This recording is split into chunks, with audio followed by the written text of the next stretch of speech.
昼下がりを入れてみます。こちらのお茶は茶葉は1回 4g になります。こちらのさじで軽く1杯で 4g になります。これぐらいですね。急須に入れていきます。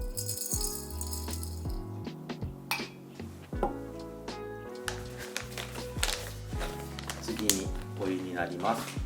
お湯の温度は90度、ちょうど沸かしたてのものを湯冷ましに1回入れるぐらいで90度になります。お湯の量は 150ml です。それではお湯を急須に入れていきましょ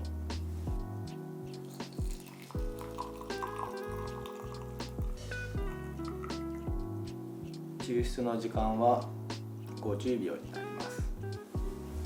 玄米茶は香りを楽しんでいただくお茶ですので、蓋をして香りが逃げないように抽出をしていきます。この昼下がりというお茶は煎茶の渋みと玄米あられの香りを楽しんでいただくように作っているお茶です。玄米茶というのは約100年ほど前から日本に存在する伝統的なブレンドのお茶になります。それでは50秒ほど経ったら、こちらの湯冷ましに一度全部入れて味香り同じものを作っていきます。注ぐ時の回数は毎回変えずに、私は3回で注ぎ切るようにしていま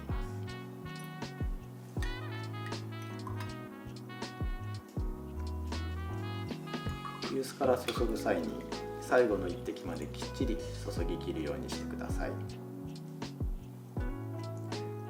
のポタポタっと垂れているところに味と香りが濃縮されていま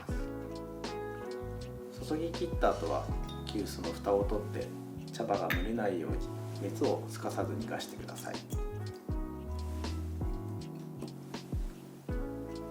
その後、湯飲みにお茶を注いでいきます。